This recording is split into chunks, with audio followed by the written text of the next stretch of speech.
Welcome, everyone, to another episode of the official Boutique Hotel Secrets podcast. I'm your host, Adam Walz, co-founder of Comeback Hospitality. This is the show where we talk all the things, spill the tea, tell the stories, give you the lessons, jumping from short-term rentals into the space of commercial boutique hotels. I'm not solo, thankfully, so let me bring in my mister from another sister, Micah Thomas. Micah, how are you doing live from hotel room number 7? I'm doing as good as I can for living out of a hotel room that's clearly dated. But I'm happy. It's Super Bowl week. We got one last football game this week coming up, and I'm constantly putting out fires and learning more about this property every single day. Yesterday, I was on 2 separate roofs, learning about what goes on top of the hotel. So it's been fun, exciting, but we're making great progress. So I couldn't be happier to stay in hotel room number 7. I love it, man. And by the way, did you get a grill there finally? These hotel rooms, it's not like you've got a master kitchen or anything. Like, did we get you some, you got some food? Yeah, so I'm currently working off of a microwave, a high-quality microwave in the room, and the GM was nice enough to pull over a gas grill for me. So right outside my courtyard door is a propane grill that I can use at my leisure. So I haven't taken advantage of it yet. I think I might kick it off for Super Bowl weekend, actually, and put some steaks or something on the grill. So we'll see. Excited about that. I love being on the grill, and football on the grill feels like perfect timing. But enough about my fun stuff. We're here to talk about hotels, man. Got a lot of interesting and exciting news coming up. I'll let you share. Yeah, we do, man. And by the way, looking forward to getting back down there. I'm actually flying back down to Arizona, actually right after the Super Bowl. So we're recording this episode on the 3rd of February. You're probably hearing this a couple months from now. Again, Mike and I from day one said, let's just document our own story from letter of intent to purchase sale agreement to due diligence to raising money to talking with banks to acquiring to renovating. Right, the whole idea here is to build in public, to build out loud, kind of for one reason, to hopefully educate and be transparent and inspire kind of the next generation of boutique hotel operators making the jump that we did, and maybe kind of a love letter to ourselves, like a little journal that we could go back to see in time. What were we worried about? What was on our mind? What were we feeling at different stages as we went to take down our first deal? So anyways, I'm excited. Hopefully after a Seahawks victory, I get to hop on a plane, head down to see you. Maybe we can even fire up the grill. We're actually bringing an investor too. So again, February 3rd right now. We're hoping to have 3 model rooms done by the 9th. Let me just temperature check. What's your confidence level? Because you're my man on the ground right now. Yeah. So, oh man, let's break this down into steps. All right. Okay. So, do I think that bathrooms will be? And for the record, we're doing tile flooring in the bathroom. We're doing shower pans, but tiled showers all the way from the shower pan up to the ceiling. And then we're doing like a backsplash for half of the bathroom from like the mirror on down to the floor tile. Do I think that'll be done? Absolutely. I think that'll get done. For 3 rooms, they'll be done by next Monday. We need to paint and do wallpaper. I believe that'll be done. We're doing LVP flooring, but we're using a herringbone style, so a little bit different than your standard straight front to back. That's correct. Straight front to back. So that'll take a little bit more time, but do I think that'll be done? Yep, I think that'll be done too. Where it gets hairy for me is furniture. Just the construction of furniture.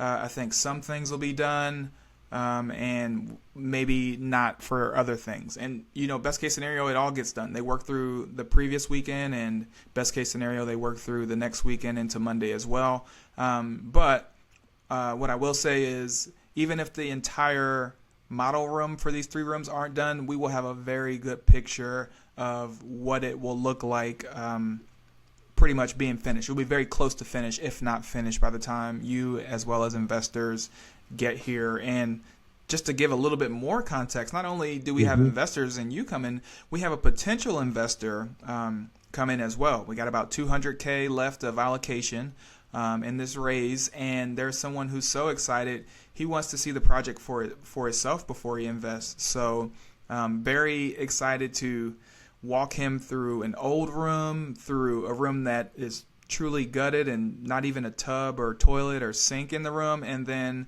kind of the end product, what the hotel will look like at the other side of this renovation. And also for more context, we're painting the exterior tomorrow. They've already started wrapping the doors so they can paint at least one face of our 2-story building, just to get an idea of what the final product will look like from the exterior. So tons of things going on, tons of moving parts, but we are making good progress to have at least 3 model rooms finished next Monday. I love it, man. And what's the update on roofing? And maybe you can tell folks at home a little bit about getting our contractor paid, because I think that's we're at the end zone on that one, but that's been a journey in of itself. So roofs and payment. Yeah. Let's talk about that. Let's talk about the payment first. So we are in the end zone. We're kind of like going through like a booth review to make sure this was actually a touchdown. It's like they've confirmed on the field, but like the points aren't on the board yet. So that's right. What we thought would be like a 1 to 2 day process has turned into like a 1 to 2 week process from the time our contractors submitted for their first draw until we got the actual third-party inspector out here to inspect the work that was done. And now we're at the process of the bank wiring the third-party company money, so then the third-party company can overnight checks. No wires, they overnight physical checks to our contracting company. So it's been a long time coming. I mean, we've owned this since December 23rd, and we're here February 3rd, and the contractors have not been paid from the bank. That's not to say that they haven't received any funding. Adam and myself, we've both put out quite a bit of money to make sure this project keeps going. Contractors stay motivated and working hard. But what we've fronted is nothing like what the first draw will be.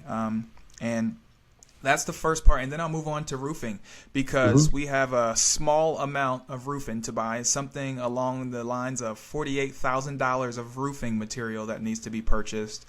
And our first draw is contingent, or our roofing material is contingent upon the first draw. So once the contractor receives funding, he's able to then go and buy more materials, including that $50,000 price tag for roofing. So we're at a standstill in some things. He's pretty much pivoted and shifted his workers to do other things until we can get money for material. But it's definitely starting to slow down the progress. And he's also got another team of people who do painting and roofing and plumbing pretty much at bay until he receives the next draw or the first draw, so he can get those guys working as well. But right now he's doing like a cost savings plan where he has people working, but it's not his full team until he can truly employ and pay for them to be up here and pay the per diem for them to work. So we're pushing along. It's not as fast as we would have liked, but we know this. I mean, everybody says it. You can anticipate a renovation costing this amount of money and being this amount of time, but reality says it's probably double that in time and hopefully not in cost as well. But things run over. The good news is I'm still very optimistic on May 1st grand opening. Yep, sometime in the beginning of May, I think we will be on par with a grand opening. So we'll just keep seeing. We'll keep on dropping in. Go ahead. Yeah. Well, I was going to say on that, what are your thoughts on a soft opening versus a grand opening? Because, obviously a lot of people put pressure on themselves on a grand opening. We need the red ribbon. Everything's dialed in versus kind of, friends and family, or give us 30, 60 days with the new product to work out all the kinks. Now, I know we're going live with Muse, IKEA, like saying about the branding, the logo. There's so much that's happening right now in parallel work streams. But again, I know you got it in your head. You probably write this down every day, visualize May 1st. So I would love to kind of know what your expectations are for May 1st and any initial thoughts on soft opening or friends and family versus full scale. Invite the mayor. Yeah, my gosh, it's funny you said invite the mayor. I feel like I'm probably going to run into the mayor of the city sometime soon. But yeah, so I wholeheartedly agree with a soft opening. I think it is a really good way to stress test this property, get it fully occupied, make sure we're doing things the way it needs to be done, and get feedback, frankly, from people who will care to tell us versus leaving it in a review. I just pulled up a calendar while you were talking. May 1st happens to fall on a Friday. I would love a week or two before, whether that be April 24th or April 17th, a friends and family weekend for just that, to stress test and see what works, what doesn't work, and what we can improve before the grand opening. And keep in mind that towards the middle, if not already in the beginning of May, Page sells out. Every single hotel, and that's 25 hotels in Page, Arizona, they all sell out, all their rooms. So we can definitely push further, but there's a real relationship where the less rooms we have, the more money we lose in that time frame. But I'll give some idea on the timeline and why I'm still bullish on the fact that May 1st will be our grand opening. Even if we don't have the office renovated, I think we can get all 50 rooms renovated by that time. So first thing I'm going to say is we have at least another month. If we can get to March 1st and get all 20 of the rooms in the two-story building done, that puts us on a good pace to have all 10 rooms for one building done in March, all 10 rooms done in April, and then the remaining 10 rooms done towards the beginning of May. But the context for that is right now they're doing 20 rooms, and all of our other buildings are 10 rooms. And there's strength and speed with repetition. So doing the first bathroom and having to learn how things go, it's going to take a lot longer than the 31st bathroom or the 41st bathroom as well. So I'm anticipating that they pick up some speed and some momentum as they copy and paste the same design from room to room. But we intentionally started with the worst building and the building with the most rooms in our renovation to give us a timeline of what that'll look like as we kind of progress through the life of the renovation. So I'm very confident that by May 1st, if we don't have the office done, we will at least have 50 rooms ready for sale to the general public. Yeah. I'm with you on that. 50 rooms feels like that's the MVP product. But again, we got to think about the exterior amenities, rooftop bar, doing kind of the manager's unit. There's a 2-bed, 2-bath kind of Airbnb type unit. Exterior amenities, I think I mentioned. So there's just all these other things. So it's not just the 50 rooms at play. If it's just that, I feel really good about May 1st coming to life. The X factor in the back of my mind is because we're trying to parallel path 15 different things, right? Yeah. And at some point you run out of either time or money. Right, we can throw more labor at it, but that becomes really expensive. So, anyways, I'm with you. I want to sell rooms in May. If the town is selling out, I want as many of our rooms available as possible. And you can see, right, like listeners listening in, there are real trade-offs. At some point, I imagine a month or two down the road, we're going to have to make decisions about, is it this or is it that? Now, over a grander timeline, let's say over the next year, we can dial in, we can tweak, we can, make sure everything gets done on the property so it truly is done. But in some ways, that's kind of, I don't know, I'm of two minds. It's kind of fun to be able to iterate and evolve, and this is a living, breathing thing. I think Steve Jobs even would talk about, like Apple or Walt Disney would talk about his theme parks, like never being done. Right? You're always building, you're always adapting, you're always learning. So I like that part. And then part of me goes, oh my God, if we leave this open and we're not careful, we could spend the next 30 years dialing in one hotel. when, our real goal, right, of Comeback Hospitality is to do this at least 3 times over the next 5 years. And again, I think we're learning a tremendous amount with hotel number 1, but we're hoping to copy and paste, and we're hoping to get faster and more confident and better at this game as well. So anyways, this is where, I'm kind of two minds about the May 1st. I have no doubt that we're going to have 50 hotel rooms, but it's all the other stuff, right? Do we have yellow tape around, the sauna still, or is just everything available to guests right from the get-go? So anyways, I thought that was kind of like, it's fun to illuminate or highlight some of these things for listeners. How militant are you to a date, or how kind of expansive are you to let this evolve? Yep, I definitely agree. And I've talked to our general contractor as well about downtime and using downtime to work on other projects. For example, if we're waiting for flooring to come in, or we're waiting for roofing material, that might be a really good time to work on the landscape of the courtyard, or start prepping areas for where our fire pit is going to go. There's some tasks that can be done that don't really require much material, just manpower, and there's some tasks where the job you can't tile a shower without tile.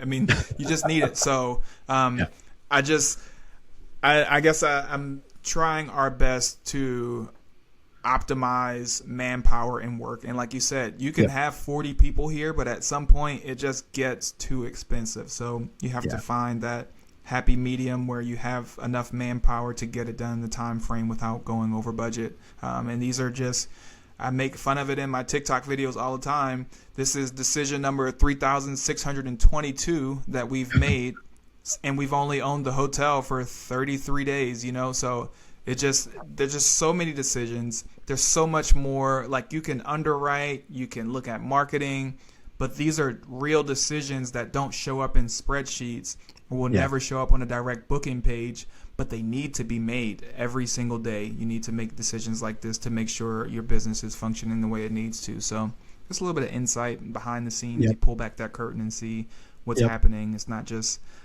pretty saunas and bright colored doors and digital check-in. I mean, that stuff is great, and I'm so excited to see that stuff, but there's a lot more that happens before we can make that dream a reality. 100%. And as you're saying that, I got a notification from a good friend. It was on our day 35 collab video, One Vision, where he's just saying, hey man, like, this is so good. Like, I'm literally waiting for these, and I love these as much as new episodes of my favorite show. So we're that's amazing. So I love that you're out there every single day posting from the property, kind of new concepts, new ideas, sharing, again, building in public from day one was the goal. And then our thought process was, because I'm coming out like once a month, right? Like, we can record some joint content. We'll kind of release that once a week so people can see both of us on property, man. So I'm excited to get back there so we can film some more. Maybe not jump in the pool this time. It might be warmer. I don't know. It got up to 60 degrees, so I'll let you decide. I'll tell you who will not be jumping in the pool. That's me. I will not be jumping in the pool. But no, you're exactly right. We've kind of got a little momentum going here. We're documenting our story in real time, and we continuously get feedback that people are loving this story. This gives me the perfect opportunity to say, if you're interested in what happens on a daily, you can follow both Adam and I, Micah Invest, Adam Invest on Instagram. We're both on TikTok. I believe the same handles, Micah Invest and Adam Invest as well.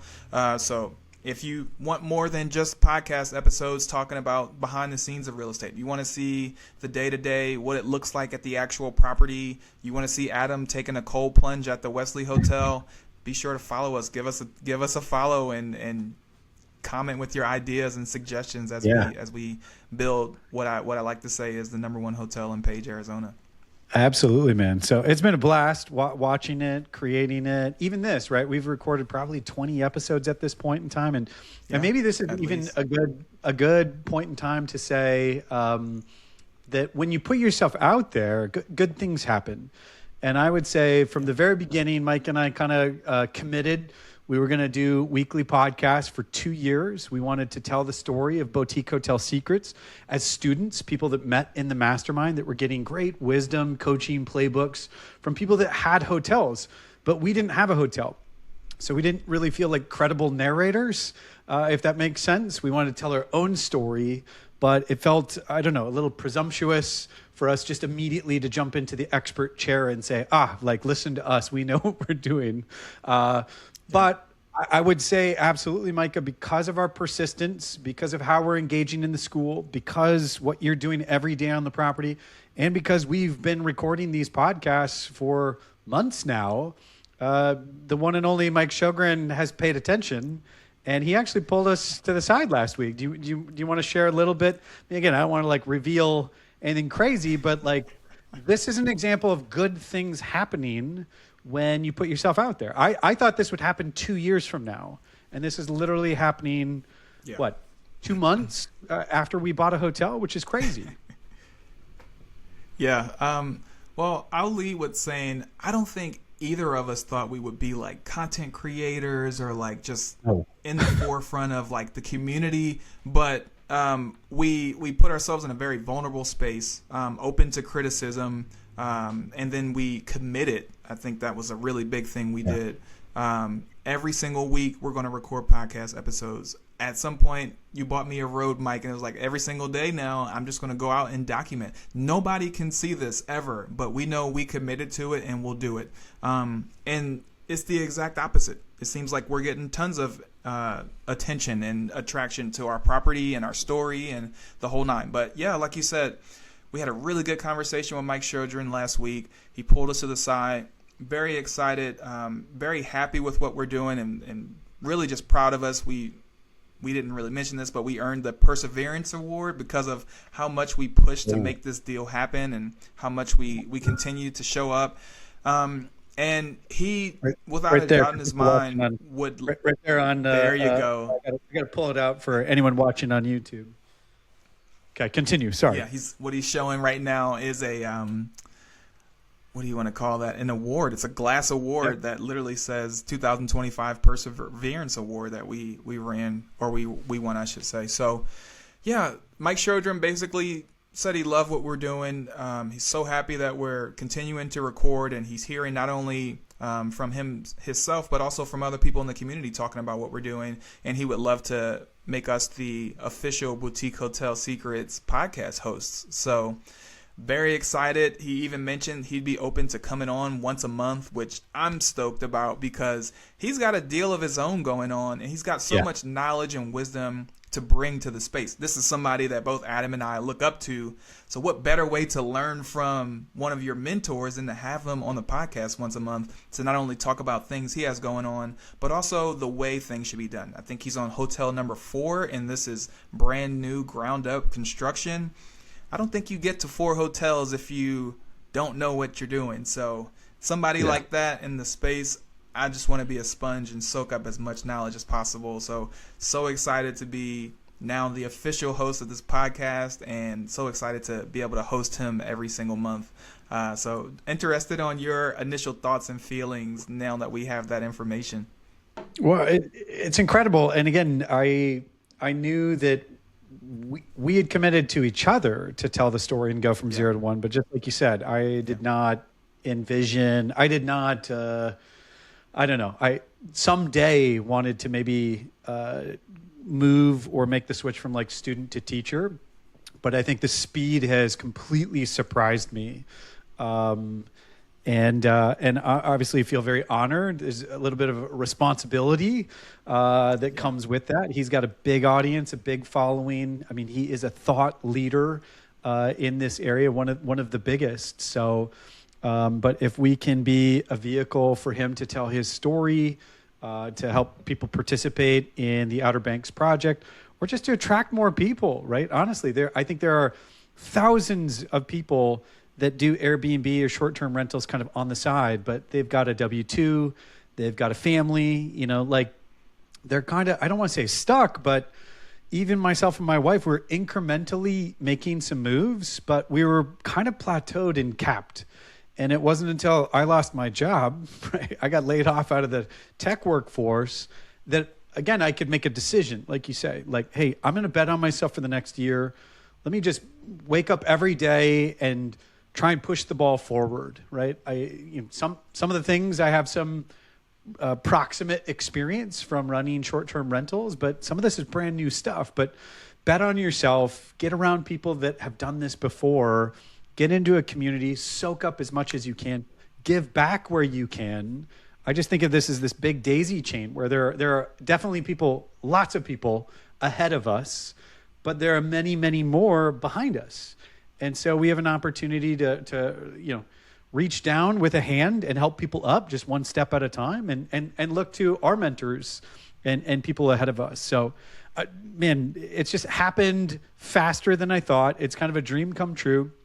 I'm actually most excited to see who we can get on this podcast now. If it's just Micah and Adam, it's people in the BHS community and people that we bump into, like Jeff Crable in the coffee shops. But I think it'll be fascinating to say, okay, if this is really for the community, who do we know and who do we want to learn from, and who's an expert in this space? And so what guests and topics, honestly, moving from just, like a few people chiming in with a few ideas to, I think the world is our oyster.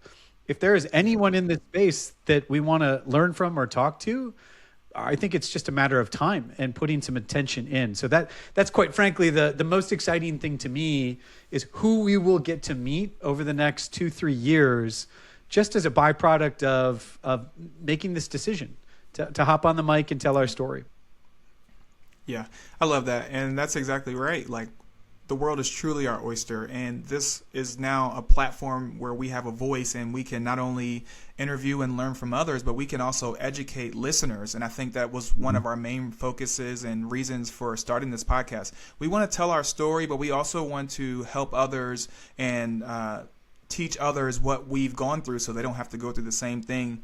And this feels like a really good time to insert that community that you could be around. Adam and I met in the Boutique Hotel Secrets community. We started this podcast because of that community. We've had the success mostly because of that community. So if you're interested, if you are in short-term rentals, or you have dreams of owning a boutique hotel or scaling to something bigger, working with a team, I mean, you can go anywhere, but I would be remiss if I said I don't think any of this would be possible without Boutique Hotel Secrets. So just wanted to add that in there. I'm so thankful and grateful that I've been able to be a part of the community as well as meet you. And again, I don't think I have even a third of or a fourth of the success that I've had in the past year without joining that community.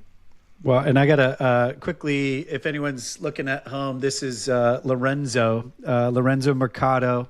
I met him last week. I drove down, Micah, to Los Gatos, about 90 minutes with traffic to go to a real estate meetup because Soli Cayetano was there. And I got to see her live on stage. It was incredible. And then got to sit outside with her for about 20, 30 minutes and kind of talk shop, learn a little bit more about her project, just, get to know her a bit. But what was hilarious was some of the folks were actually from the RPM event. And you had actually gone and met Soli at Amy Majori's event in RPM and got involved with those folks. And literally a guy comes up to me while, like after the presentations, there's a little networking space before and after. And a guy goes, "Hey, wait, are you Mika's business partner?" And I'm like, "I'm sorry?" He's like, yeah, the hotel guys, right? And I'm like, "Oh, Micah?" He's like, yeah. I'm like, "Yes, actually I am." So what's crazy to me is that, as much as I look up to the Mike Sjogrens, the Solis, I mean, these people with huge audiences, and they've been doing this for years. All of them started at one point in time with, one follower and one deal and one dream.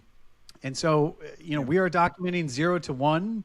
But it's crazy to see already a year later, getting our first deal, talking about it publicly. People are reaching out and people are literally recognizing us in page, right? Like when you walk around, like people know you as the TikTok guy already, which is awesome. Yeah, it's getting out of hand. And I'm in the Bay Area. I mean, I'm 1,000 miles away, and to have somebody going, "Oh yeah, I know you," is crazy. So I'm excited again to increase our personal professional brands and platform, but in service of others, right? Like if we can do this, anyone can do this.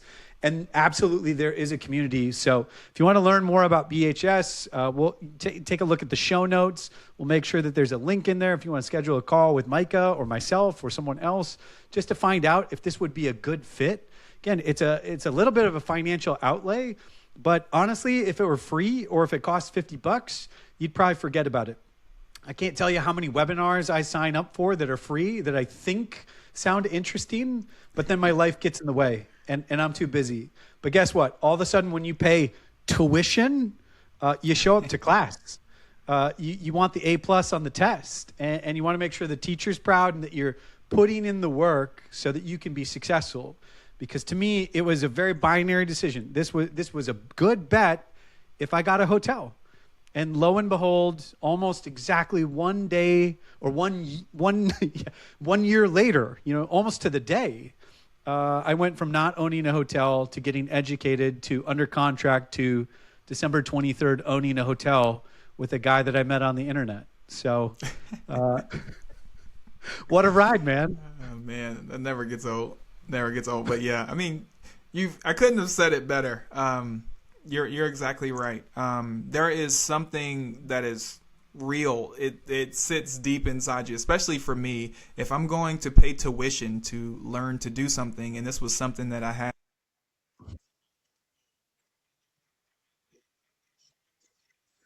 Yeah.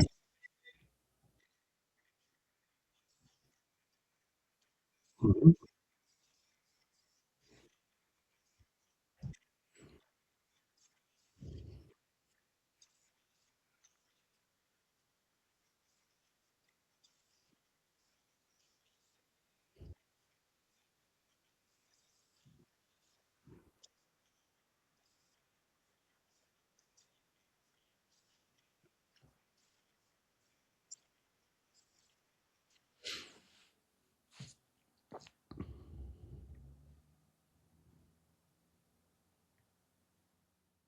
Oh, it looks like I lost Micah there at the end. But look, we are at the end.